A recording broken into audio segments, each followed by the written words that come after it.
श्रीमद्भागवते महापुराण अथ द्वादशोऽध्यायः परीक्षित का जन्म। सौनक जी ने कहा, अश्वत्थामा ने जो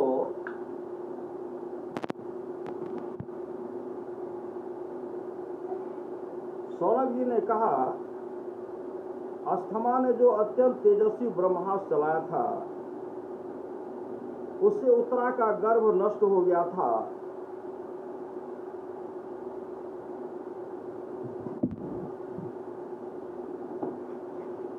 परंतु भगवान उसे पुनः जीवित कर दिया। उस गर्भ से पैदा हुए महाज्ञानी महात्मा परीक्षित ने, जिन्हें सुखदेव जी ने ज्ञानोपदेश दिया था, जन्म, कर्म, मृत्यु और उसके बाद जो गति उन्हें प्राप्त हुई, वह सब यदि आप ठीक समझें तो कहें। हम लोग बड़ी श्रद्धा के साथ सुनना चाहते हैं। सूत जी ने कहा, धर्मराज युधिष्ठिर अपनी प्रजा को प्रसन्न रखते हुए माता के पिता के समान उनका पालन करने लगे। भगवान श्री कृष्ण के चरण कमलों के सेवन से वे समस्त भोगों से निष्प्रिय हो गए। सौनक आदि ऋषियों, उनके पास अतुल संपत्ति थी। उन्होंने बड़े बड़े यज्ञ किए थे तथा उनके फलस्वरूप श्रेष्ठ लोगों का अधिकार प्राप्त किया था। उनकी रानियां और भाई अनुकूल थे। सारी पृथ्वी उनकी थी। वे जम्बू द्वीप के स्वामी थे और उनकी कीर्ति स्वर्ग तक फैली हुई थी। उनके पास भोग की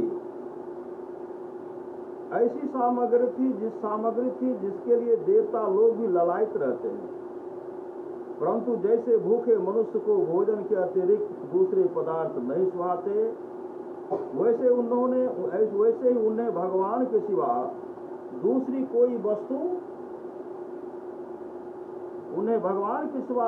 कोई वस्तु सुख नहीं देती थी। सौनक जी, उत्तरा के गर्भ में स्थित वह वीर शिशु परीक्षित जब अश्वत्थामा के ब्रह्मास्त्र के तेज से जलने लगा, तब उसने देखा कि उसकी आंखों के सामने एक ज्योतिर्मय पुरुष है।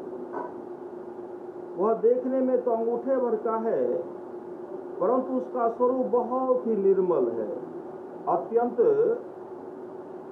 सुंदर श्याम शरीर है। बिजली के समान चमकता हुआ पीतांबर धारण किए हुए, सिर पर सोने का मुकुट झिलमिला रहा है। उस निर्विकार पुरुष के बड़े ही सुंदर लंबी लंबी 4 भुजाएं हैं। कानों में तपाए हुए स्वर्ण के सुंदर कुंडल है। आंखों में लालिमा है। हाथ में लुके के समान जलती हुई गदा लेकर उसे बार बार घुमाता जा रहा है और स्वयं शिशु के चारों ओर घूम रहा है। जैसे सूरज अपनी किरणों से कोहरे को भगा देते हैं, वैसे ही वो उस गदा के द्वारा ब्रह्मास्त्र के तेज को शांत करता जा रहा था। उस पुरुष को अपने समीप देखकर वह गर्भस्थ शिशु सोचने लगा कि यह कौन है। इस प्रकार उस 10 मास के गर्भस्थ शिशु के सामने ही धर्म रक्षक और प्रमेय भगवान श्री कृष्ण ब्रह्मास्त्र के तेज को शांत करके वही अंतर्धान हो गए। तदंतर अनुकूल ग्रहों के उदय से युक्त समस्त सद्गुणों को विकसित करने वाले शुभ समय में पांडु के वंशधर परीक्षित का जन्म हुआ। जन्म के समय ही वह बालक इतना तेजस्वी दिख पड़ता था, मानो स्वयं पांडु ने ही फिर से जन्म लिया हो। पौत्र के जन्म की बात सुनकर राजा युधिष्ठिर मन में बहुत प्रसन्न हुए। उन्होंने धौम, कृपाचार्य आदि ब्राह्मणों से मंगल वाचन और जात कर्म संस्कार करवाए। महाराज युधिष्ठिर दान के योग समय को जानते थे। उन्होंने प्रजा तीर्थ नामक काल में अर्थात नाल काटने के पहले ही ब्राह्मणों को सुवर्ण गोए पृथ्वी गौ उत्तम जाति के हाथी घोड़े और उत्तम अन्न का दान दिया। ब्राह्मणों ने संतुष्ट होकर अत्यंत विनयी युधिष्ठिर से कहा, पुरुवंश शिरोमणि काल की दुर्निवार गति से यह पवित्र पुरुवंश मिटना ही चाहता था, परंतु तुम लोगों पर कृपा करने के लिए भगवान विष्णु ने यह बालक देकर इसकी रक्षा कर दी, इसीलिए इसका नाम विष्णुरात होगा। इसका नाम क्या होगा? विष्णुरात होगा। श्री सद्गुरु, इसका क्या नाम होगा? विष्णुरात होगा। श्री सद्गुरु की जय। निस्संदेह यह बालक संसार में बड़ा यशस्वी भगवान का परम भक्त और महापुरुष होगा। युधिष्ठिर ने कहा, महात्माओं, यह बालक क्या अपने उज्जवल यश से हमारे वंश के पवित्र कीर्ति महात्मा राज ऋषियों का अनुसरण करेगा? ब्राह्मणों ने कहा, धर्मराज,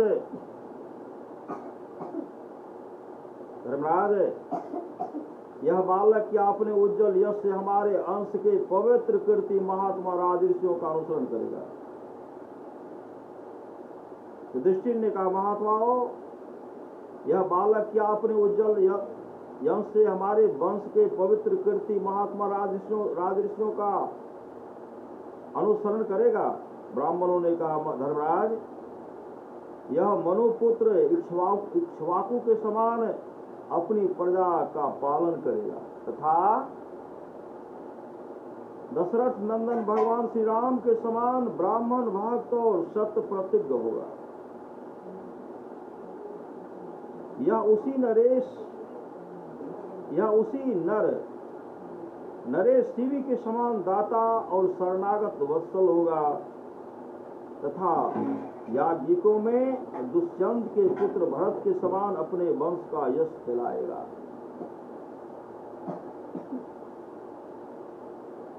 धनुर्धरों में यह सहस्त्रबाहु अर्जुन और अपने दादा पार्थ के समान अग्रगण्य होगा। यह अग्नि के समान दुर्घर्ष और समुद्र के समान दुस्तर होगा। यह सिंह के समान पराक्रमी हिमाचल की तरह आश्रय लेने योग्य पृथ्वी के सदृश तितिक्षु और माता पिता के समान सहनशील होगा। इसमें पितामह ब्रह्मा के समान समता रहेगी।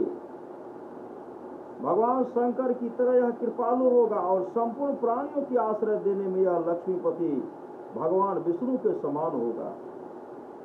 यह समस्त सद्गुणों की महिमा धारण करने में श्री कृष्ण का अनुयायी होगा। रंती देव के समान उदार होगा और ययाति के समान धार्मिक होगा। धैर्य में बलि के समान और भगवान श्री कृष्ण के प्रति दृढ़ निष्ठा में यह प्रहलाद के समान होगा। यह बहुत से अश्वमेध यज्ञों का करने वाला और वृद्धों का सेवक होगा। इसके पुत्र राजऋषि होंगे। मर्यादा का उल्लंघन करने वालों को यह दंड देगा। यह पृथ्वी माता और धर्म की रक्षा के लिए कलयुग का भी दमन करेगा। कलयुग का भी क्या करेगा? दमन करेगा।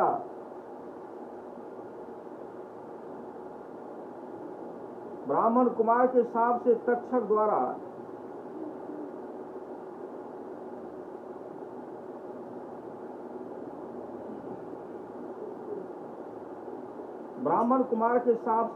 द्वारा अपनी मृत्यु सुनकर यह सब की आसक्ति छोड़ देगा और भगवान के चरणों की शरण लेगा। राजन, व्यासनंदन सुखदेव जी